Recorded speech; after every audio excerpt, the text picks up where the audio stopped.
Hello, I'm Abby. Hey, and I'm Keith. Welcome to our 80s Life podcast. Today we are talking about the Legend of Billie Jean.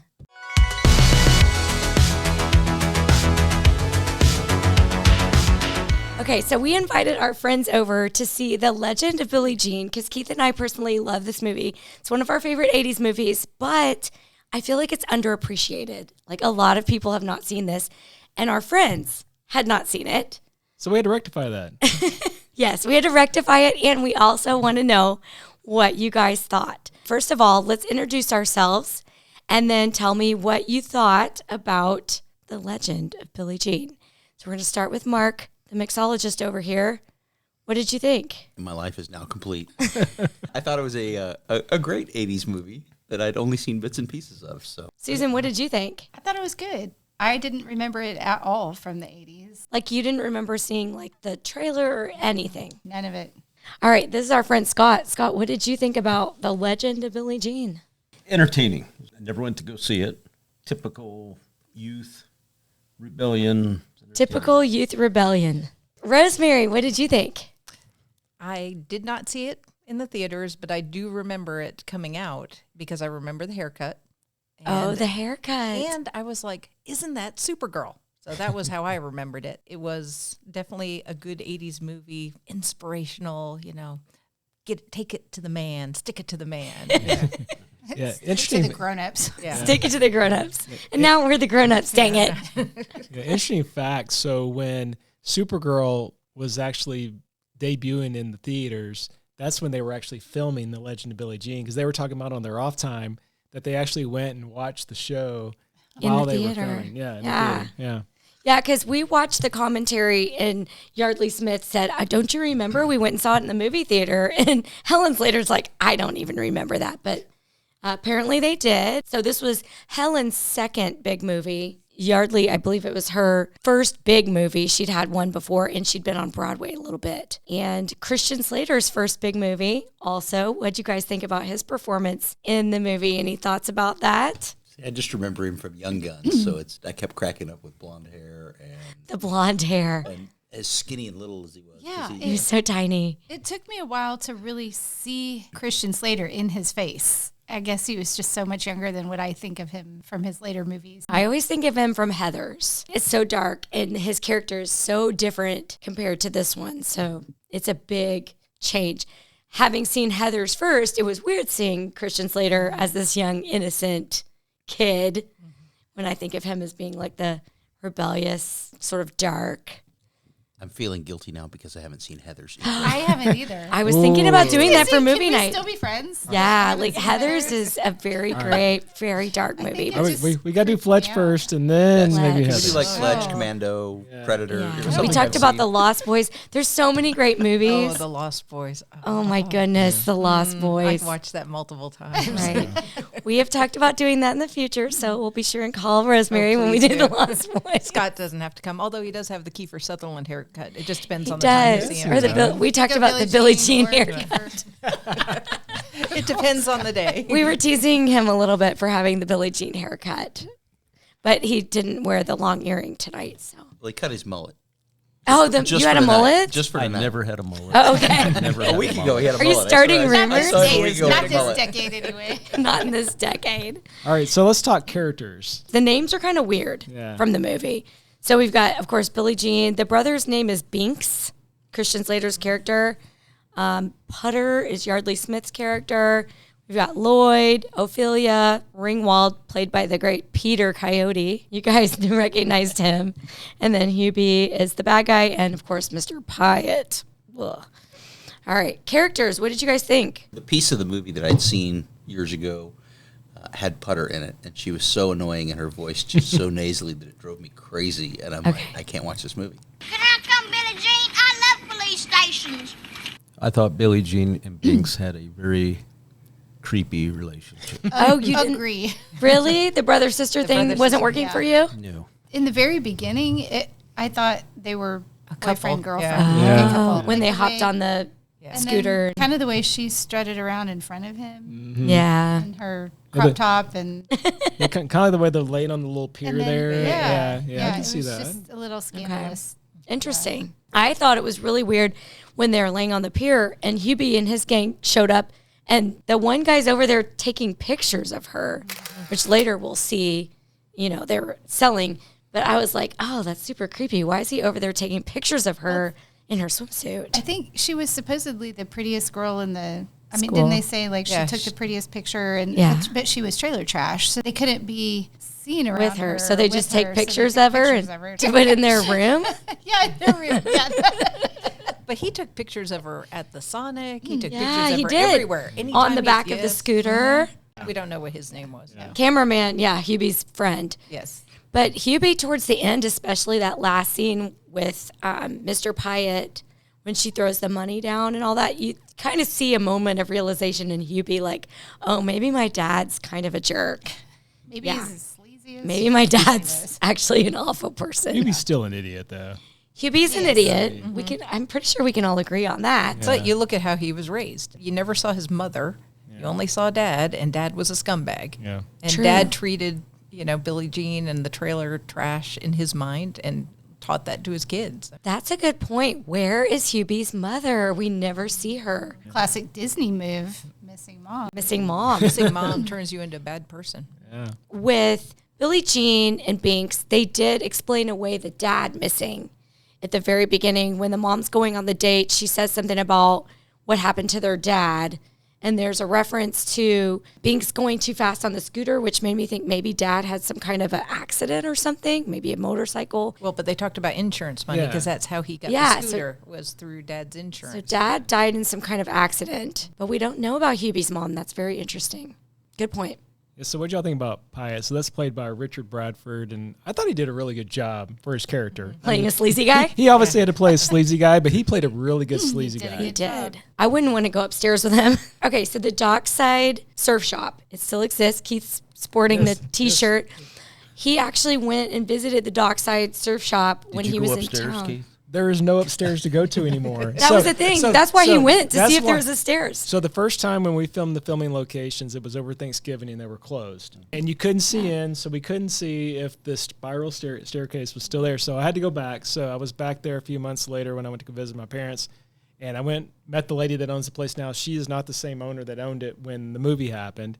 And they don't have all the shells and all the stuff like they had you see in the movie now. It's just all clothing and their Surfing equipment. Surfing equipment. But the spiral staircase, unfortunately, is gone. Dang it. I know. I was bummed. Disappointing. The outside, though, looks exactly Looks the the same. The windows and everything. So that's pretty fun. All right, so let's talk music. So there are two iconic songs in this movie. Yes. First one is Pat Benatar, Invincible. So she actually wrote this for the movie. And also Billy Idol, which we happened to go see last week. So if you want to check out our video of that, it's linked below. That Yeah. concert was so good. Yeah. So he sang Rebel Yell in the movie. And that scene where they play Rebel Yell, which, if I'm not mistaken, it's sped up a little bit. Sounds a little bit like they sped up the song. But that scene in the mall is so iconic, 80s. I mean, Rebel Yell in the mall scene is by far my favorite It was part. perfect. The perfect song for the perfect song for scene. that scene. Yes. And that scene with that escalator is so cool. So 80s. I love the description by all the witnesses of what yes. happened, though. That was my favorite, like So listening to cute. them. And then she just did this, and I love you, Billie Jean. Yes, All right. Did you guys ever try to run up the escalator the wrong way in the 80s? absolutely. We used to have races until they'd come throw us out. I still do that in the 2020s. Oh no. Oh no. Yeah, he tried to teach Zoe to do that. My mom was the one that taught me how to do that. She was like, "Come on, Abby, this is fun." It's a great way to lose their energy. Take the little ones. Oh, maybe she had a goal. Okay, I didn't think about that. She's trying to run me out of energy. Oh, dang. I loved them all. And Keith grew up going to, in the summers, going to the actual went to mall that from mall. this movie, Yeah. which is now. Did you go the wrong way up the closed. escalator? And Did things I you- like did that? not. Did you know. chase any girls and get racked or any of that? I did not.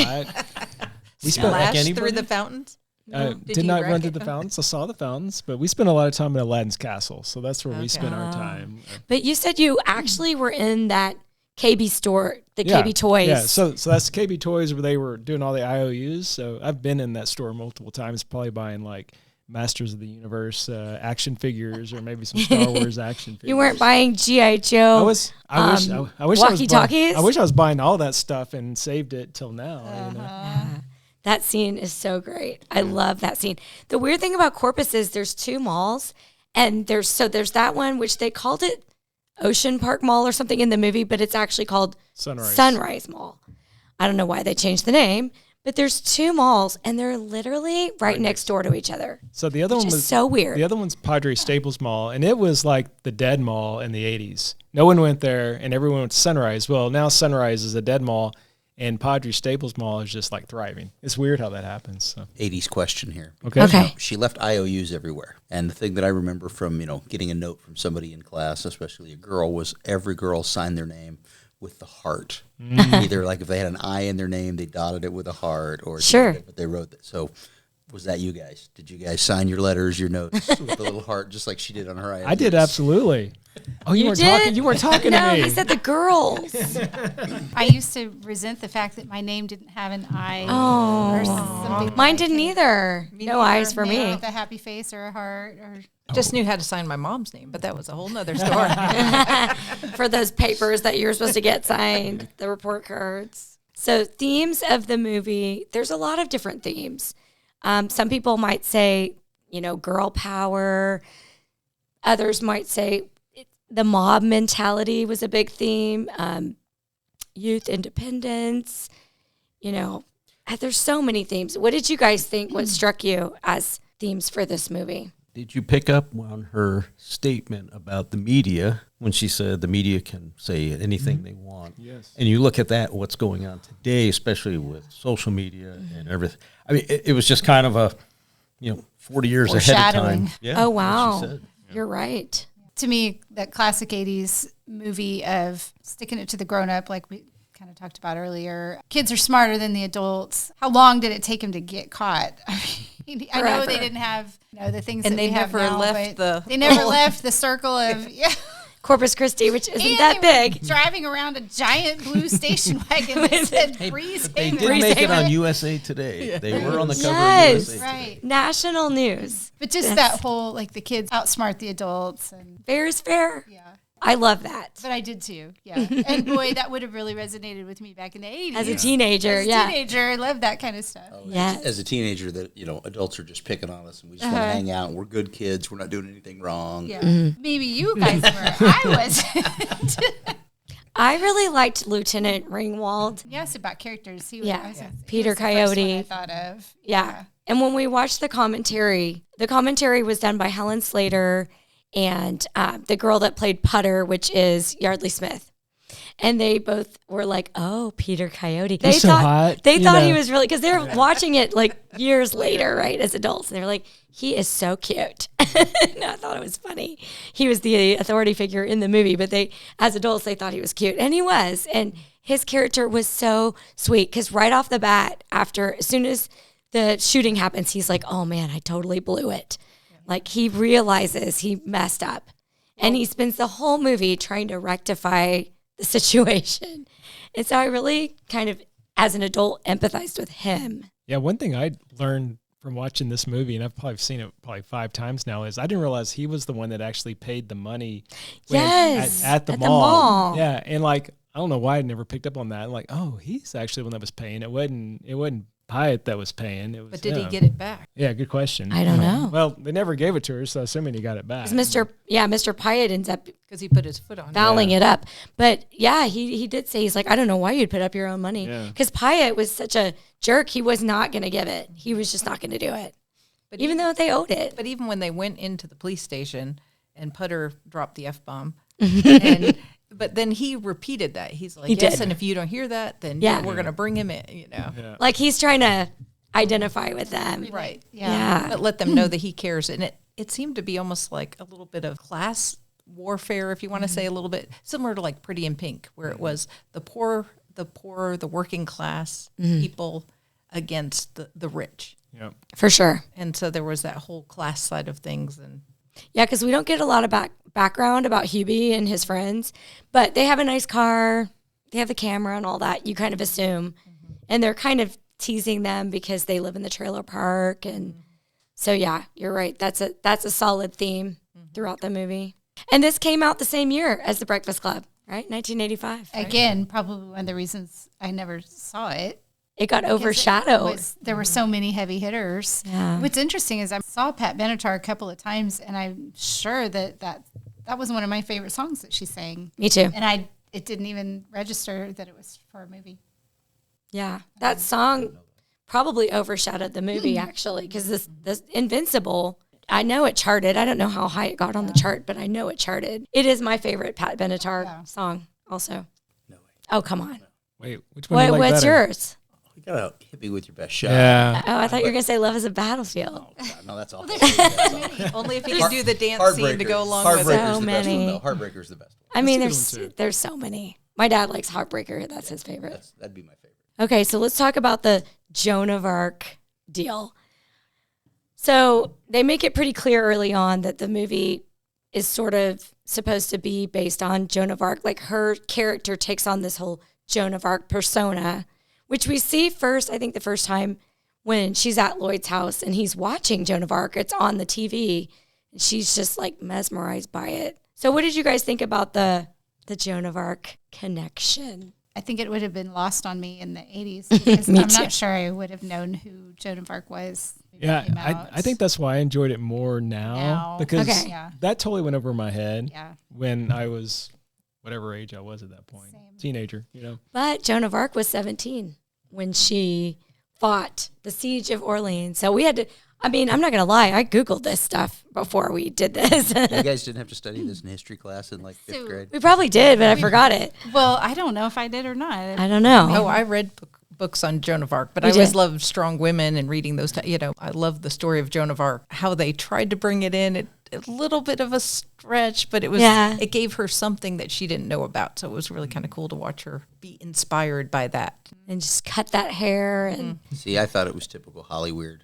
They throw in the piece of Joan of Arc in there behind the story because they think that's going to make all the kids in the 80s go study history and who Joan of Arc is. right. Or And cut their hair. And some like Hollywood director some was did. like, this is how we're going to get kids back into class. They're going to really want to learn from seeing this movie. Yeah. So in the commentary, Helen Slater said in that part, she goes, and of course, you always put on a wetsuit after cutting your hair. What was with that? Like, And one earring. And big one thing. earring. And with the sleeves ripped up. yeah, Yes. the sleeves cut off and one earring. And you got to keep it halfway unzipped down your chest. Yeah. Of course. Yeah. Were the gloves the sleeves and she just cut pieces? Cut off 'em? from I think around, maybe. or were I they don't know. actually some kind of glove. Where did she get all that stuff? Where'd she even get the earrings? But Lloyd's house, there was a lot of costumey type stuff. Oh, that's true. But He it had was all only that him and movie his stuff. dad, though. There was never a Yeah. woman there either. That was another place where there was no mom. But she went to Lloyd's true. bathroom that had scissors in it and just happened to have Very a wetsuit convenient. hanging around, or was And that earrings. her wetsuit? And earrings. And earrings. And why was he dressed up like a werewolf when she first meets him? There's some things never really connected in the movie that were just, Confusing. yes. Yeah. It probably was like a 3.5 hour movie, but they had to cut it down to fit it into the 80s time frame of watching a movie. And they left out some stuff that might have connected. Yes. Some, yeah. See, now I got the mask thing because that was setting up his whole, like, he could run the video camera and do a real live videotape that they can send to the news and that sort of stuff. So they had to have he had to have some experience running, you know, Like big making video- movies. making movies, running Okay. a big video recorder. So that's all the whole costumey. Okay. He's a rich kid, sits around making movies with his buddies with With no monster friends. masks. I don't think he had buddies. He had no friends. yeah. Just making the movie, so he had to put on the costume and be the character. Okay. And there was also like a car in his room. Yeah, I Did you saw guys see that? Super weird, but Just whatever. some unexplained things. Well, and then they had, security cameras, and for a while he was just watching them, which was a little creepy too. While they're eating out of his While they're fridge. eating- Yeah, which Yes. meant there were cameras all around the house. know, You know, yeah. and then he had a slide from his room to the pool. Yes. Okay. But That, did- I'm yeah. very jealous Yeah, of I am that. very- I would have loved to have had that as a teenager in the 80s.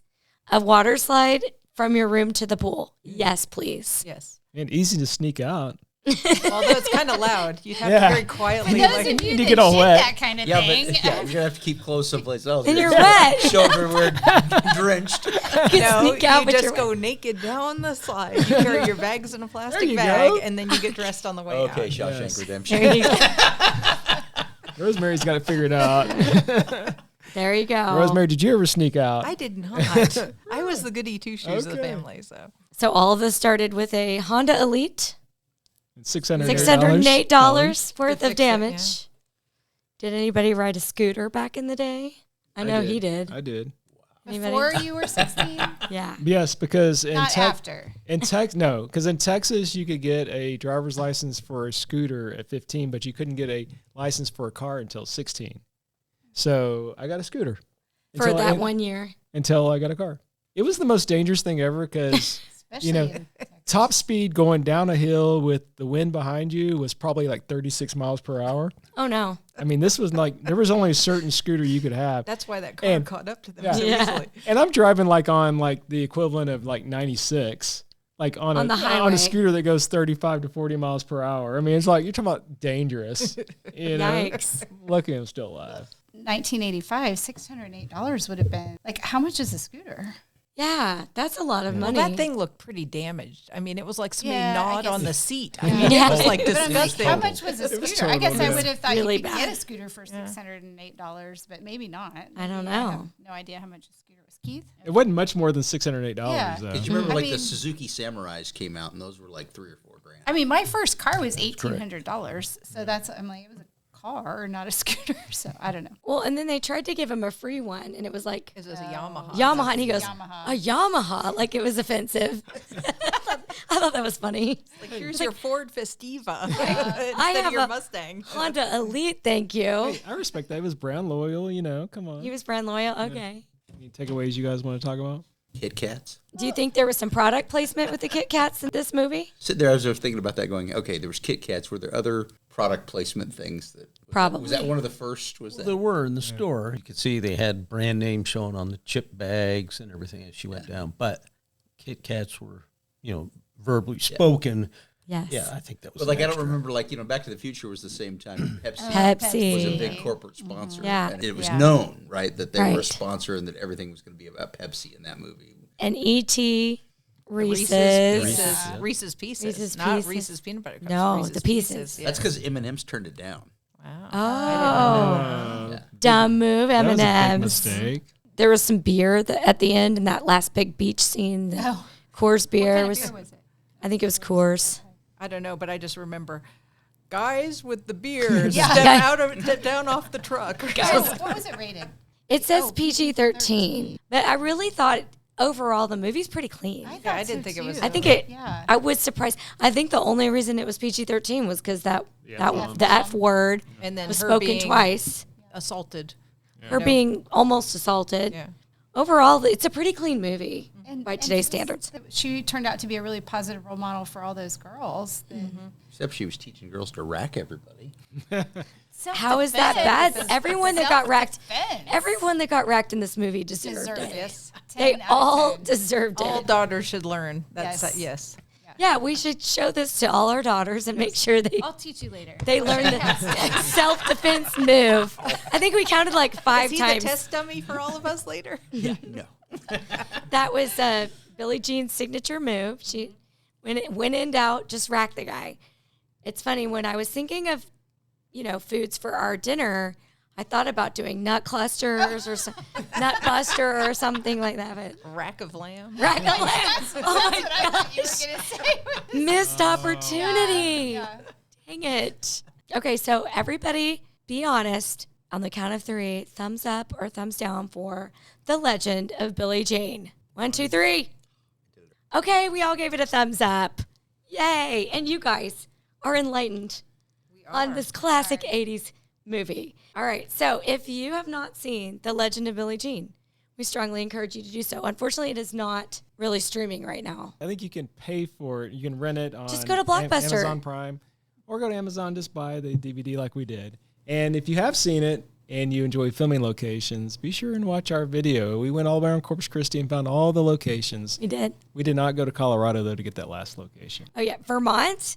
It's really Colorado. Yeah, but we did go to the other places. It was a lot of fun. Hope you'll join us for that video. We will have it linked below. We want to thank our friends so much for joining us tonight Thank you. for our second dinner and movie. Thanks for joining us. Thank you for joining us. And we will see you in our next one.